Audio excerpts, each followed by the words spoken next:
Hello. Today we embark on a grand adventure together. As we go through my book, The Veil of Stars, we will meet grand heroes. Heroes our hearts are destined to love. We will experience a world far different than our own, yet so similar. It is a world of magic and darkness and grittiness and just absolute brutality. Yes, it is those things. But it is also a world of hope and triumph because of those hardships.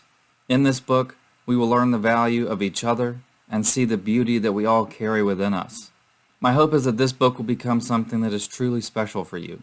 Whether you're reading it for the 100th time or the first, whether you've never read it, you don't intend on buying it, and you just want to tune in and see what it's all about, you just want to hear a good story over a nice video on a Saturday morning.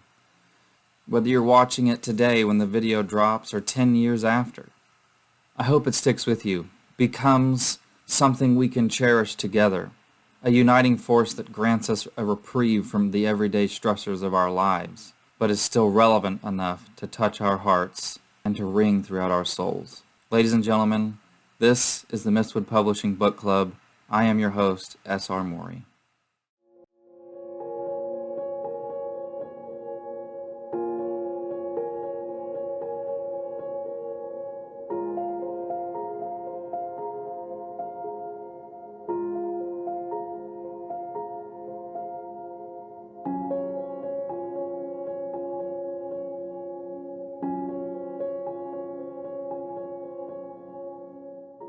So just a reminder, the book is available at the Mistwood Publishing website, and the link to that is in the description. As of when this video is being posted, the book is on sale for $9.99, and with that, it comes signed unless you specify that you don't want it signed for whatever reason. That's totally fine. And you can pick between two bookmarks. This is one. All right, and then one that is quite popular is the Daenerys bookmark. So you can get either bookmark. I think the price is like it's $1 extra maybe. But the point is, you get bookmark, you get the book, and you get a free signature from it, and that's awesome. We also have these amazing mugs which go along with the book. They're ceramic. Some people like that. Some people weirdly don't like the ceramic, but that's what it is. And then something else I'll be referencing throughout the episode is the visual companion, which goes along with the book. It's for if you want more visuals to go along with your story, to help you visualize the characters a little bit more. So, chapter 1. Let's look at the journal entry first. So you'll get to part 1, and then you'll notice there's a journal entry. The thinking behind doing that in this book is because part of what convinced me to be an author was R.A. Salvatore's Legend of Drizzt books. And he always begins his parts with these journals, and I thought that really added a lot to his stories, and so obviously I'm going to replicate that because I think it really helps you get to know the character. And if you haven't seen our prologue episode, check that out, because the stuff that we're going over today it really goes with the prologue. It does a lot of character development, puts a lot of things in context, and kind of really comes alongside the prologue and accommodates it and just goes along with it very well, as by design. So I'm just going to read the journal since it's really short, and I'll kind of talk about it. I used to love my grandfather's stories, and Narbad's voice is Sean Bean's voice, if you know. I'm not going to do an impersonation, but anytime I'm writing Narbad, I always do it in a Sean Bean accent in my head. I used to love my grandfather's stories. As a kid, I thought they were all real, and that one day orcs would be saved. I thought maybe I was the chosen one to wield the armor and weapons Gesu crafted from the wood of Yggdrasil. I was sure I'd be the one to slay Vandir, and because of me, everyone would love orcs again. Now I know what those stories really were. Stories and stories alone. Perhaps Gesu is not real. Maybe none of it is. My grandfather died believing in those stories. He died a slave. His son, my father, will more than likely die a slave too, and so will I. A change must be made. I do not wish to die as my grandfather did. I want to be free. The orcs must rise up, use violence if necessary, and take our freedom. Our captors are cruel and unjust. They deserve to be punished for what they have done. Maybe I'm not the desired wielder of the Valnot. Perhaps Gesu is a lie conjured up to give us false hope. But maybe none of that matters. What does matter is what we do, our actions in this life. Maybe I'm not meant to change the world, but perhaps I am meant to free my people. Something, anything, other than dying like my grandfather, a slave whose only thrill was his stories. I want to be the story. I want to be something more than I am. I want to see the world, go on adventures, fall in love, and share in banter around the campfire with my honorable companions as we explore. But for now I am just a slave who wants to be free. But every grand story has a beginning, right? Narbad, son of Hail. So this journal really, I think, and it's meant to do this obviously, really segues and kind of puts, okay, we've seen the grandfather, and now we see adult Narbad who's grown up. What's his perspective on that? And it really tells us who he is at this point in his life. So if you've read The Sylvan Mist, which if you haven't, don't worry. Like I wouldn't even recommend that you read Saga 5 until I re-release it, just because it does contain a few spoilers, and it was the first book I did, so it's a little bit rough. But if you have read it, you know that Narbad at that point in the series is a very, very different orc than he is in this book. Because this is young Narbad. This is when he's young and rash, and he kind of sees the world in a very black and white way. He's kind of bitter, and he's a very different orc. So this journal is kind of meant to show us where he is mentally. You know, as a kid, he obviously loved those stories just as much as his grandfather did. But clearly, you know, he's grown up now, and he's kind of changed his perspective on a lot of things.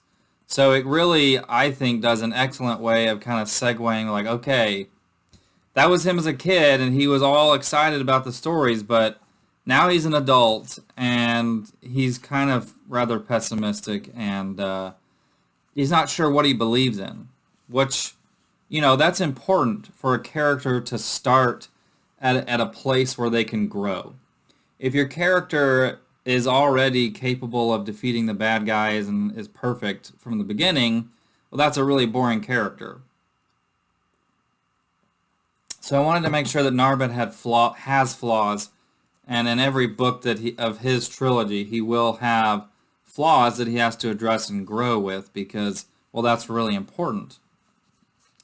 So chapter 1, A Life Undeserved, we open up to, I like, especially the first chapter, I like to have very dynamic words to begin the chapter with. So we have bony fingers stretched over a waiting vial.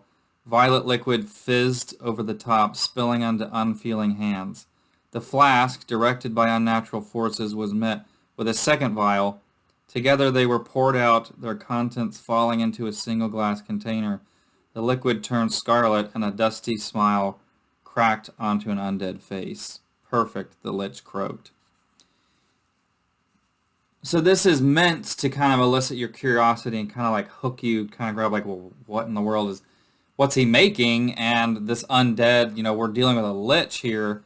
Anybody who knows fantasy knows liches are big deal. So who is this, and what is he about? And we come to find out that his name is Karam, and that he's this lich living in this sewer. It's not really specified exactly where he is, but he is, at least I don't believe so. I don't remember it specifying that. But he's visited by two people, and I did say back in the epilogue episode to remember Vandir's sons. So Is shows up, and Bjorn shows up. And Bjorn is like the undead monstrosity that was created by Vandir out of the corpse of his daughter that he had sacrificed in the last battle of Ragnarok. So Bjorn is like this monstrosity thing, very unknown, and that's kind of on purpose. He doesn't say much. He's very quiet. He's kind of supposed to be the most evil of all of Vandir's offspring, and that's because he's really just like an unnatural monstrosity. And that's not meant to be anything political. I made this character back in 2012, if not 2011. So, that was way before any of the current political stuff was on my mind. So it wasn't meant to be anything political. But anyway, Bjorn is this evil, super, like, makes even his siblings look like fun people. Bjorn kind of just in the darkness, and he scares this lich, Karam, which, again, if you know fantasy, liches are very powerful. So for Karam to be scared in Bjorn's presence, and I mean, you look at the description of Bjorn, which, throughout the book, you'll discover why he looks that way. He's pretty freaky. Now, Is shows up, and he's just eyeballs at first. He's trying to conserve his energy so that, like his brother Redegazar and his father Vandir, he is conserving his energy so that he can take the form of a dragon, which is kind of like the ultimate evolution for these lowercase gods, if you will. So they come to Karam basically with a plan to steal the armor of Yggdrasil, the Valnot, which was what Gesu made from the Tree of Life, Yggdrasil, in the epilogue. They want to steal it, but they can't because they're prohibited from stealing it. So they need Karam to go in. Karam's powerful enough, but he's also not a son of Vandir, so he can go in there, and theoretically he could steal it if he's powerful enough to overcome the guard, which is Kor, which is kind of like the god of war. And he's guarding this armor so that until the Chosen One is born and takes it, it's protected and it's not going to be stolen. But they want Karam to go in and steal it. Because that armor, the Valnot's the only thing that can kill them, so obviously they want to remove that off the board because they're looking to kind of enact their big plan here. So that's kind of setting up, very briefly, some of the villains that we see throughout the book. And to illustrate, use the visual companion here. Is has been drawn multiple times. He's on the cover here. So different takes on the character. He's actually also on the back of the cover. But he's kind of hard to see. So this is probably the most accurate depiction of Is. And even then it's not like fully there. It makes it look like his cloak is part of his hair. His hair is separate from his cloak. But visual companion, that's probably the closest look of how I envisioned Is. Even then, it's still not exactly right. But I don't mind people having their own interpretations of how he looks. And then this is Karam. It's pretty much exactly the way I picture him.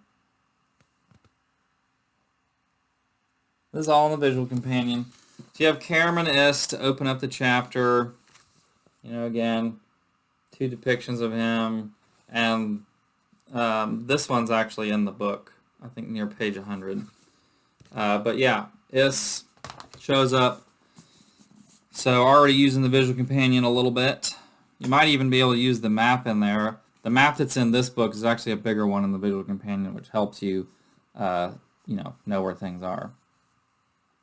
So then we're opened up with Narbad and his dad, and currently, this is where we find out, okay, this is specifically their slaves that are miners, and, they're mining things. Him and his dad have this very frank conversation about their kind of position in life, and it's kind of following up on Narbad's journal of how he's unhappy with how things are, and his dad's kind of like, you're ignorant and young and kind of stupid, please be quiet. And they kind of bicker about it for a while. Narbad's like, we're slaves. You cannot possibly believe that this is our fate. And his dad essentially calls it a blessing. He says, a simple life is no curse upon my fate or anyone else. It is a blessing. And Narbad's like, can you hear yourself? Like, can't you hear yourself? Like, you crazy. Like, this is not a blessing. You shouldn't be okay with this. And the purpose of this conversation isn't to say that one or the other is right or wrong. I think that they both have important things to say. And again, it's not meant to be anything, this in particular is not meant to be anything political. It's just them having a conversation about their situation. It's not meant to reflect anything in our world or our history. Orcs are not allegorical for anything. I have humans of all races in my books, so orcs are not symbolic of anybody. They are just orcs in my books. So they're talking about that, and Narbad basically says, we need to resort to violence, and we need to do by any means necessary. Hale's like, look, I've been doing this for a long time, and, it'd be great if we could be free, but what if we fail? I've seen what the consequences of that have been, and compared to other masters that I've had while being a slave throughout my life, we have it pretty good. So maybe let's try to be happy with what we have and where we are. So it's kind of just this, neither are wrong, neither are necessarily right completely, It's just meant to be a dialogue between father and son, kind of debating this very intense philosophical thing. It's not an easy topic. And we meet his mother, Saba. You'll notice that a lot of orc names have kind of Hebrew origins. That's just because, the Hebrews were kind of considered God's chosen people, and I kind of wanted the orcs to be that. It's still not allegorical for Jewish people, but I did take from that, like, well, God's chosen people, right? We also see that Narbad at this point, he's pretty racist against humans. Because they're racist against him. So it's kind of asking questions of, is that justified? Just because somebody else treats you poorly, does that mean that you should be, does that justify it? So it's asking some intense moral questions. And I make sure that I don't say that necessarily one way or the other is the right way. It's just asking those questions. So then we see the next day.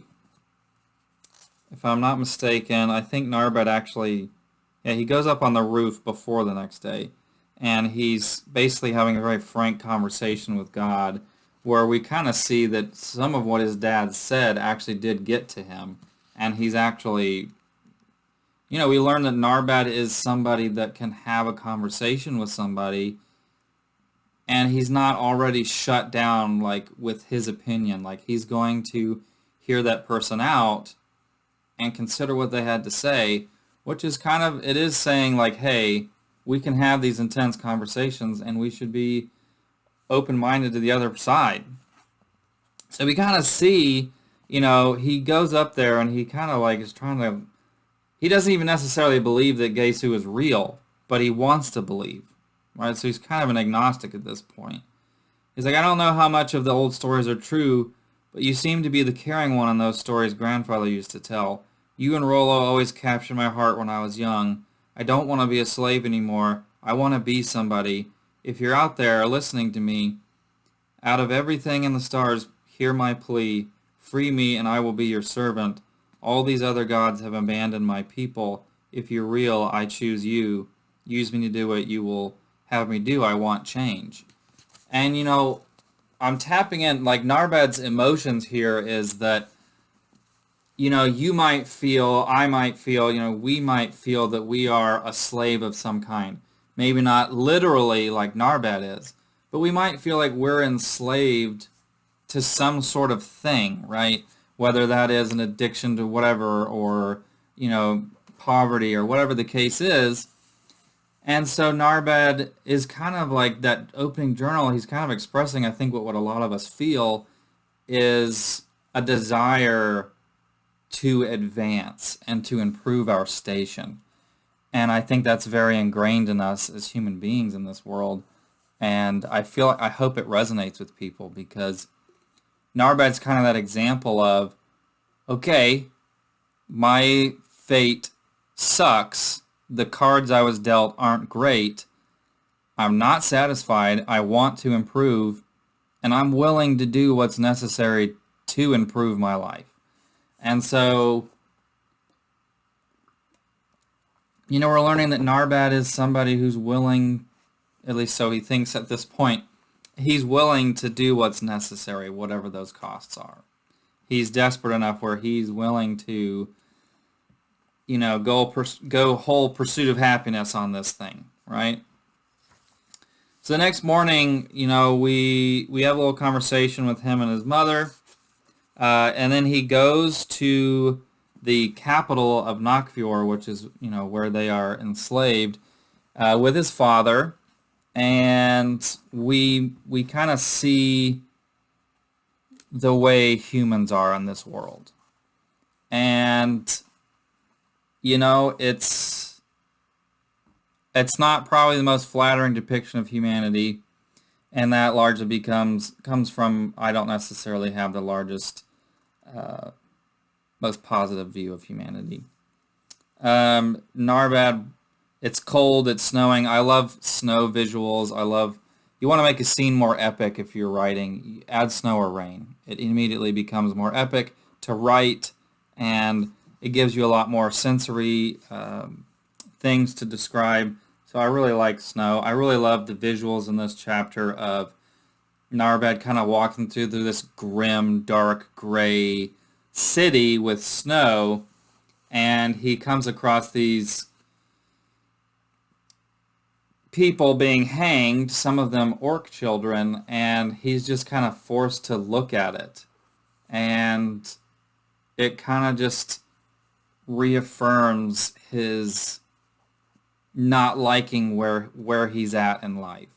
And he also stumbles across one of the churches for the religion that's most predominantly featured in Nakfior. And this religion believes in these 3 dragons, and there are priests for each dragon. There's a dragon for death, war, and life and fertility. The religion's called Trinity. I don't fully want to reveal what all that's meant to be yet, but it is kind of to show like this is one of the big human religions in the area. Because Nakfior, if you read the epilogue, you know that Nakfior was a part of Neris's conquering of Fostra. They kind of were the Western Kingdom part of her empire, and them and their dragons kind of helped her achieve that dominance. So this is just kind of that religion, right? And Narbad gets spit at, and the priests for the Dragon of Death are pretty intense. I really liked creating that. I really enjoyed creating those priests and how creepy they were and are. So yeah, they come across the hanging people, and Hale tells them not to look away. You do them dishonor by averting your gaze, so he makes Narbad watch it so that he can remember the cold, dead faces of the hanging, victims. So then they go into a bar where they're just kind of there to get information. But typical fantasy bar trope, one of the barmaids gets harassed by one of the customers.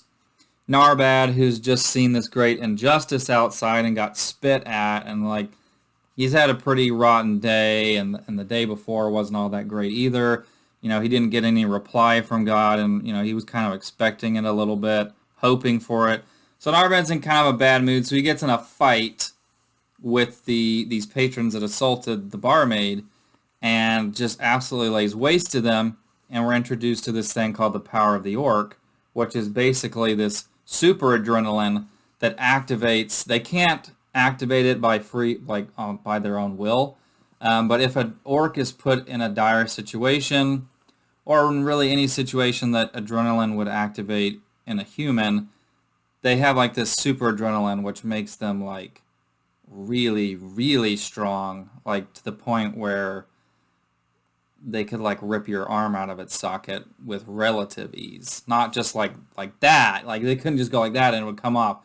But like if they like brace their foot against you and pull with both arms, your arm's gonna come out. Like the orcs, power of the orc does give them some pretty intense feats.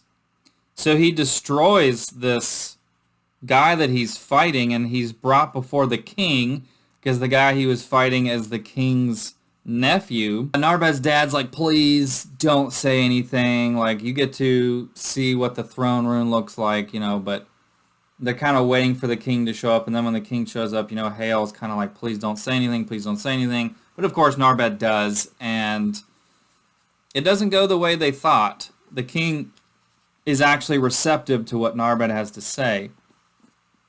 He's basically like, you know, am I your king? And like Narbad's like, well, you could be our king, but you're currently not, you know. And the king's like, an honest man sort of thing. And so he actually kind of likes Narbad. At least it seems, you know, maybe he does, maybe he doesn't. But maybe he sees a way to advance his kingdom by befriending Narbad. But at any rate, the king listens to Narbad's proposition. And so Narbad, the chapter ends with Narbad believing that maybe freedom is actually possible. If we do this thing for the king, our freedom could be possible. So chapter 2, Hope Stolen, Hope Given, will be next week. We'll cover it next week. And in that chapter, we get to see what Karam's up to. We get to see a little bit more of what Narbad is, you know, his processing of everything. And it's a little bit of a shorter chapter, I believe, at least compared to this one. So it's page 29 to 41. So it's basically like 10, 11 pages, so it's not bad at all. All right, I will see you guys next week. Thanks for a great book club. Peace out and take care of yourselves. Until next week.